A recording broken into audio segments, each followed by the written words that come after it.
Okay. Hello everyone. In this week's parsha, there's a very, very fascinating, there's a fascinating idea, and first, I guess we'll start off with some very fascinating questions, which will be the catalyst for, the manner in which we get to the Yesodis, or the Yesod. We know that in the end of last week's parsha, it says that why was the parsha of Echistuma? Because since right over here in the Rashi, Kivon sheniftar Yaakov Avinu nistemu einehem velibam shel Yisrael mitzaras hashipa. So it says, and this is the theme that I'm going to be going on, which I'll show. This is probably one of the most important yesodis in Yetzias Mitzrayim, which is that the eyes and the heart of Yisrael got closed off Mitzaras Hashibud. So first, I have a kasha, and the kasha is based off the Medrash, because the Medrash says over here that the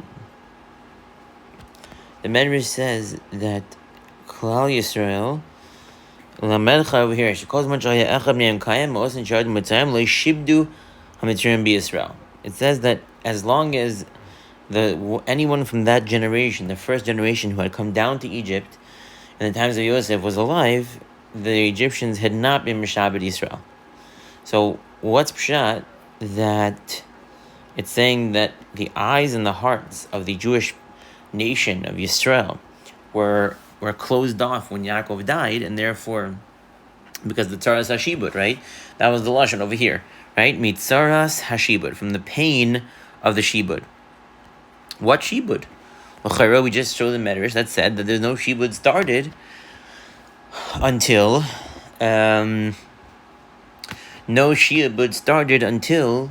Yaakov, until everyone from that generation died. So what's pshat? And then you have over here very interesting, which is that it says in the pasuk that Hashem saw the pain of the Jewish people, and it says Vayeda Elokim, and it said, and God knew. So the only reason why obviously I'm pointing this out is because it's the consistency in the language of the exact same key words.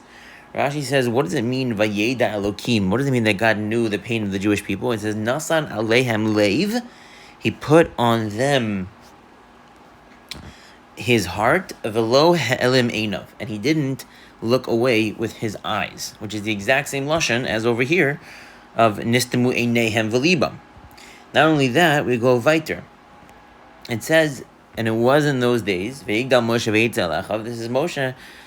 This is the beginning of the whole redemption aspect of the story, because this is Moshe doing the first action, which gets him sent to Midian, and then gets him, in turn, gets him to be, gets him to start on the journey of the Geula. So it says Vayar. So he went out to his brothers Vayar besivlosam, and he saw their sivlosam. So Rashi says, Nasan einav velibo. He put his eyes and his heart to be in pain for them. So now you see it 3 times, the same exact, similar, very exact lashon that says that the reason why Moshe, ultimately gets chosen, whatever, in the whole beginning of his journey is because when he goes out to his brothers, he's being nosen his eyes and his heart to be made to Aleim. So it seems to be a very underlying understanding, this, whatever this means, this eyes and the heart. It seems to be that it is the underlying understanding of the galus, right? Because when the eyes and the heart are closed, that is the definition of the galus, because we see that by Yaakov, and then we see that Hashem opened his, so to speak, his eyes and his heart, and that is God deciding to do the redemption. And then we see that the person who he does it through, which is Moshe, also opens his eyes and his heart. So it seems to be that whatever this Yesod is very, very encompassing of the entire understanding of what Galus Mitzrayim is and what the Geula of Mitzrayim was as well. And I think that the Yesod is the following. And what I'm getting this from really is the fact that the Chumash and Rashi is defining to be nosen leiv and enayim as yediyah, which means that vayeda Elokim, the definition of the God knowing, is to be nosen leiv and enayim. So what does that mean? That's a definition of knowing. So it's very, very clear. What it means is the following thing. And by the way, the original reason why we went down to Egypt, and I'm not going to show this in the Makar because it would take too long to pull up, was because, and we had this in the past actually, or let's see, maybe I will find it, is the reason why we went down to Mitzrayim is because Avram Avinu said a very curious thing. He said,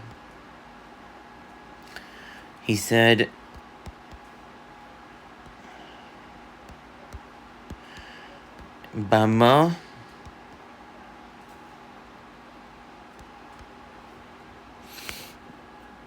here we go. It's a Gemara in the Dharm. The Gemara says, why was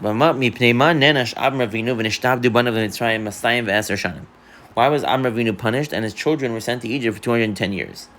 So we had one answer, and then Shmuel says, you know why? Because he questioned God's midos too much. Because you know what he said?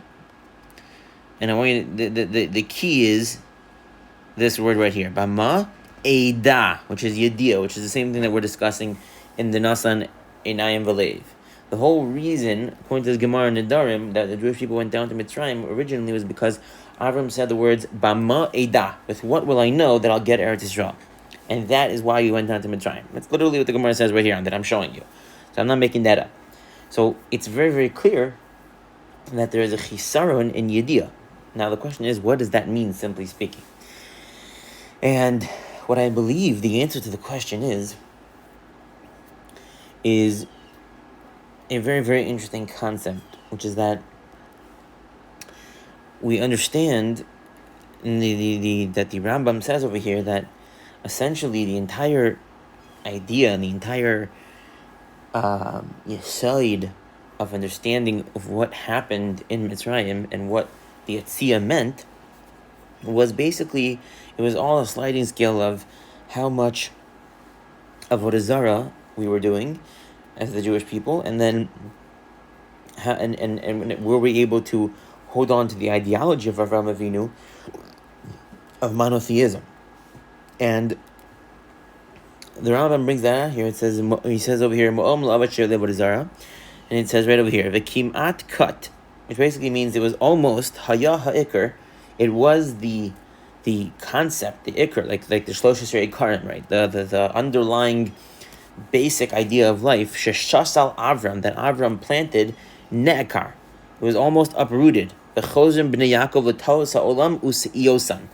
And the Bnei Yaakov, meaning the Jewish people in Egypt, had almost gone back to the mistake of the world and their wrong ways.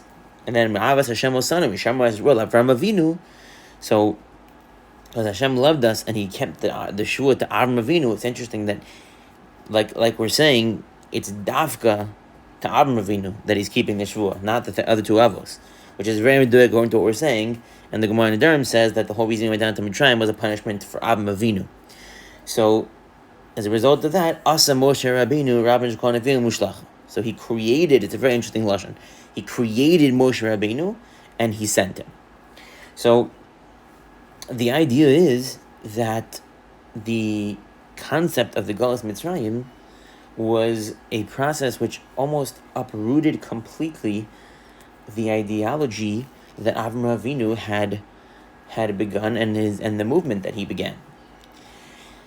And what has to be understood is that the ability and the concept of being able to reject Avodah Zarah comes in its most basic form in the idea of multiplicity versus unity, which means that essentially that in the most simple level, what it means is that obviously the nature of polytheism is by definition that different people worship different gods. So there's obviously more division, and it's intrinsic to polytheism that there is division. Whereas monotheism says they worship one God, and therefore it requires unity. But that's the simplest level of it. The truth, the bit of the deeper understanding is that it is really only possible for a unit to relate to God, period, not an individual. And the extent that an individual can is the same extent that he is a part of the unit, which means that the individual person as a concept is not valid in Yiddishkeit. In other words, to say that a person as an individual outside of the context of a nation with a mission and a goal exists and has validity is false. And that is a required understanding in order for there to be the idea of a klal of Yisrael, and in general the idea of a klal, and then mimela that klal can then relate to HaKadosh Baruch Hu. The body that relates to HaKadosh Baruch Hu is called the Knesset Yisrael throughout the Chazal literature, and that refers to the entirety of the Jewish people. That's what it refers to. And we know that in Kabbalah Satorah there is Vayichan, Sham Yisrael, Neged Ahar, etc., that it's only possible to establish and have a relationship with HaKadosh Baruch Hu in a reality, in a manner of unity. And in a manner that you have someone who can be expressive of the entirety of the Jewish people and unify them. And what that takes essentially is Yediyah. And essentially what I believe that the concept of Eino V'Libo means is the following, is that there is two processes that occur with human beings throughout their lives. One of them is when they get motivated by the reality that is around them to take action, and one of them is when they get motivated internally.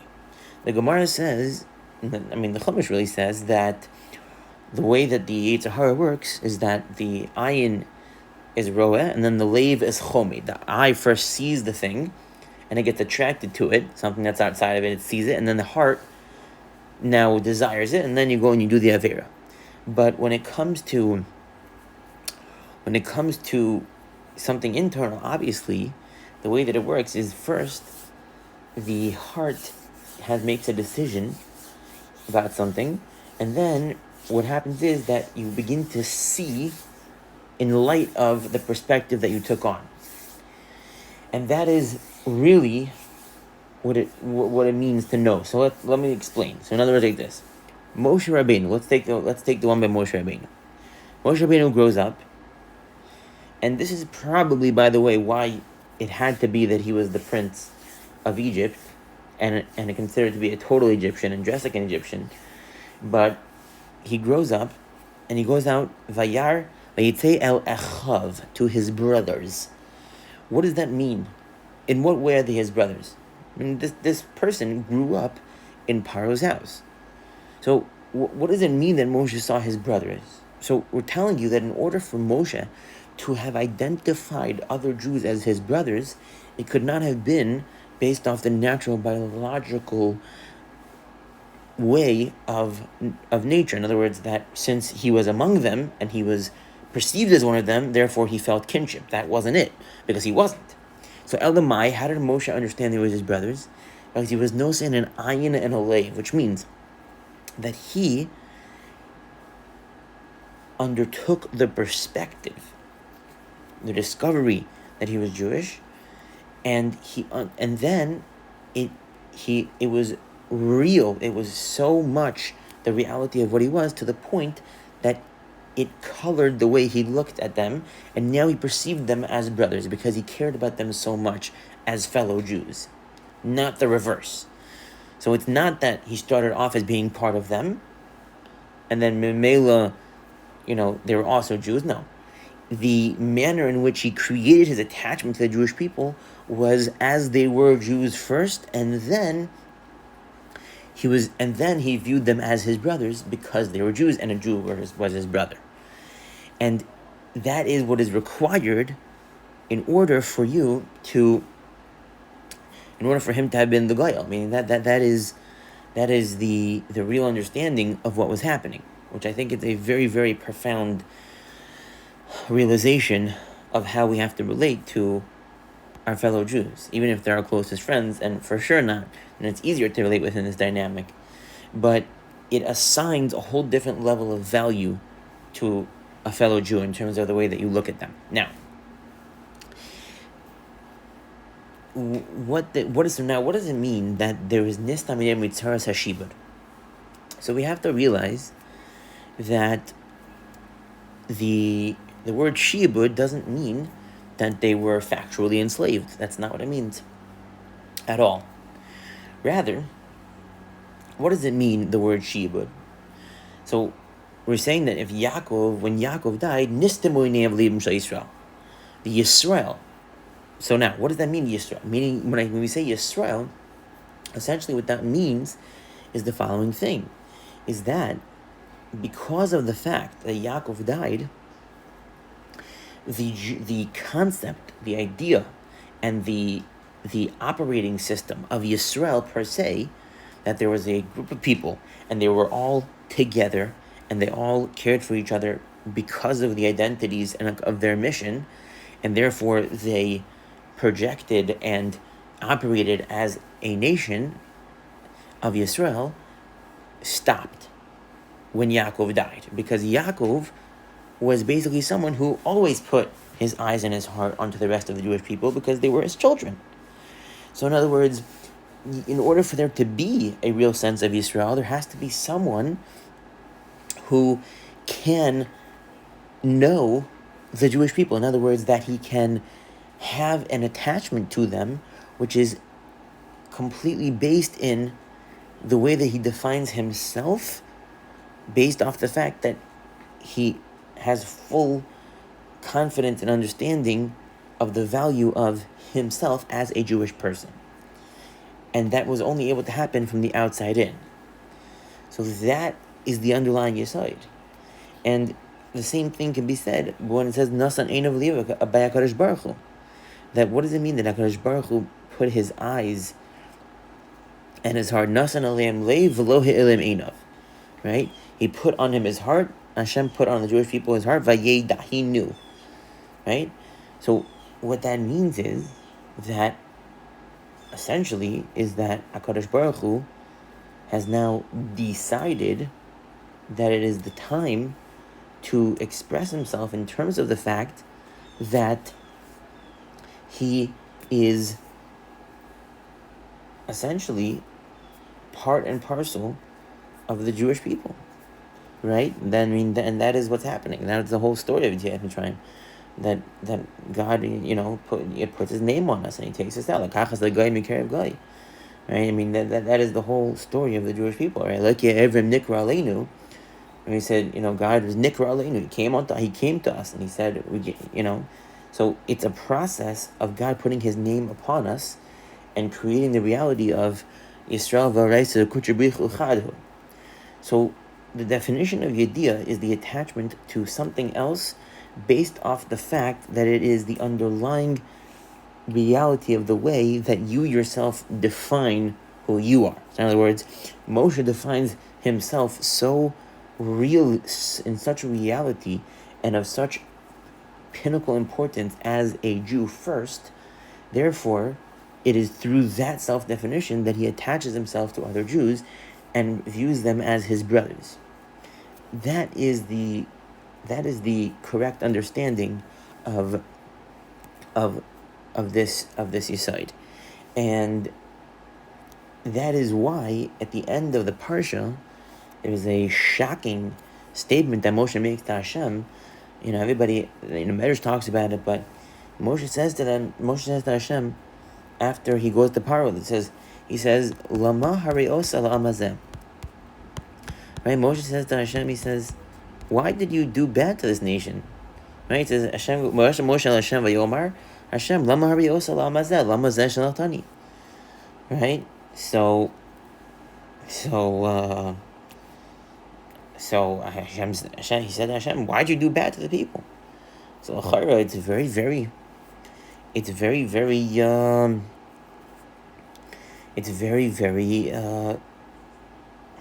shver. What's going on with Moshe?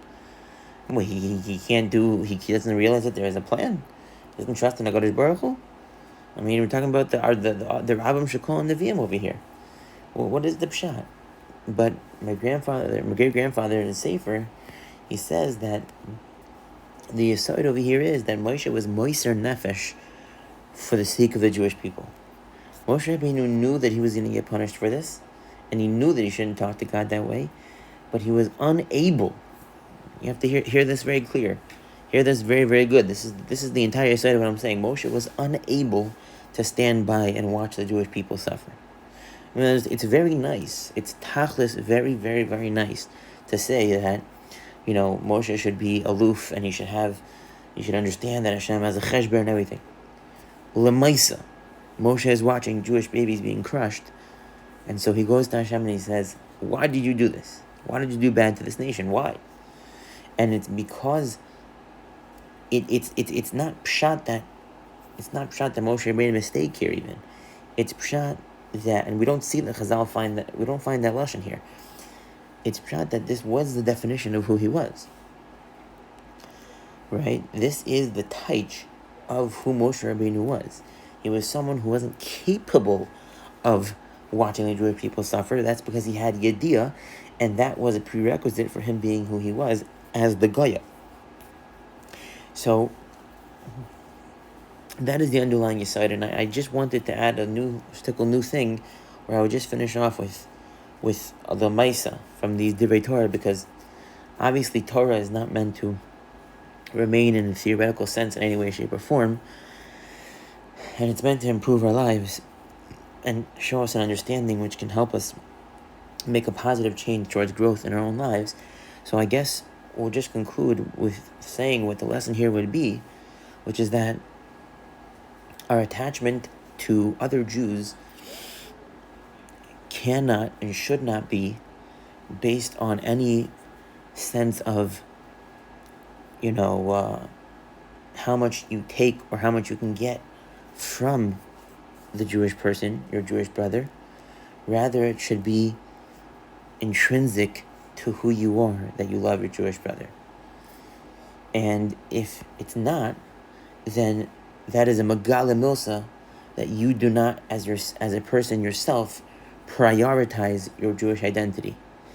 And that is because, as we were speaking of, that the ikar of Avraham Avinu, the prerequisite for monotheism, is that God relates to entities.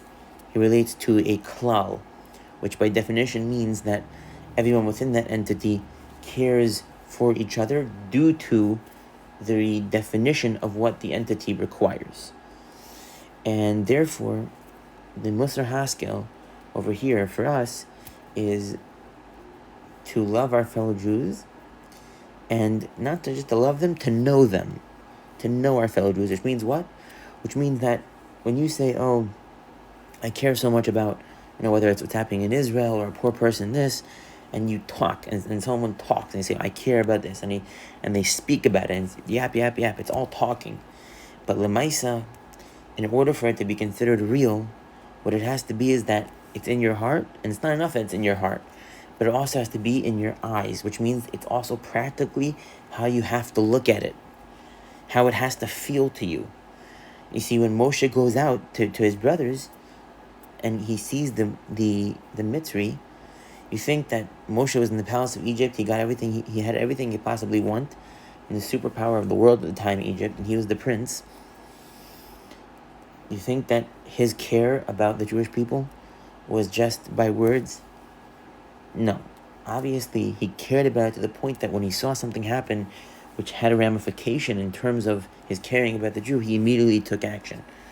Which means that Einav Libo, the Einav aspect, is a megale on the extent of the idea. How much do you really care? How much are you really attached to your fellow Jew? That is determined by if it goes up to your eyes. Is it the way that you look at the world?